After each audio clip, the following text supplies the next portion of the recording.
Hey there, nation. Welcome to the show. We help you to play miniatures wargaming on a budget. It is I, Commander CheapSkate, and now it's our very first video for our brand new video series for Necromunda. This is Necromunda: The Underhive Wars, and we're doing a campaign called the Peach Trees Turf War, is what we decided to call it. And as you can see here, we got the map of the gaming area that we'll be playing at for this campaign, as well as leaders of the gangs are actually going to take place in this campaign. So let's go and talk about that real fast. So as you can see here, we have a cool little hex map that we have of an overhead shot of a city. This is the Peach Trees Dome, is where the battle is going to take place at in Necromunda with the Underhive Wars. What you do is you fight a campaign that kind of lends itself well to a map-based campaign, is how it kind of works out. You fight for territories, and each hex of territory that you earn gets you potentially up to 10 credits for your gang, and so because of that we decided to embark on this very first one. The legacy rules for the gangs that came out from the old edition of Necromunda just came out for PDF format.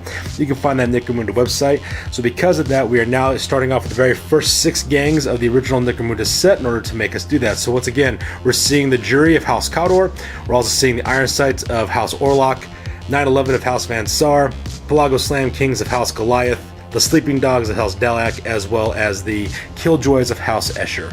So those are the 6 original gangs we use for this one. We're going to play this for 10 different rounds, and each round that we go through, we're going to see exactly, and we're going to populate this map with borders to show you basically how the gangs are progressing as time goes on within the Peach Tree Dome. As you can see, we have our key here.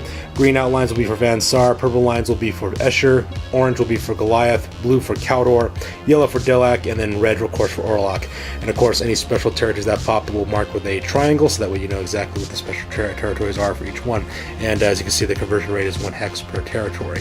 And so we're going to do that with our very first campaign as well. So we're now embarking on turn number 1. So because of all 6 gangs will have to fight the very first round of combat. For our very first round, we have the Jury going up against the Iron Sights. We have 9/11 going against the Pelago Slam Kings, as well as the Sleeping Dogs versus the Killjoys. So that'll be our very first round of battle reports. We'll then do the post game, of course, afterwards, and then we'll talk about exactly how the gangs have grown and populate the map for each turn that we'll do of this campaign. We're very excited to try out these brand new rules. It's a very different way of playing Necromunda, and we're just excited seeing that. So each of these gangs now are starting out with 1,000 creds.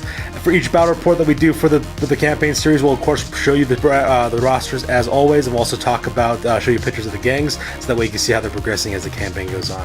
So that's going to do it for this one, ladies and gentlemen. Please join us with us on this journey as we talk about the turf war for the Peach Trees Dome. You guys stay classy. See you on the next one.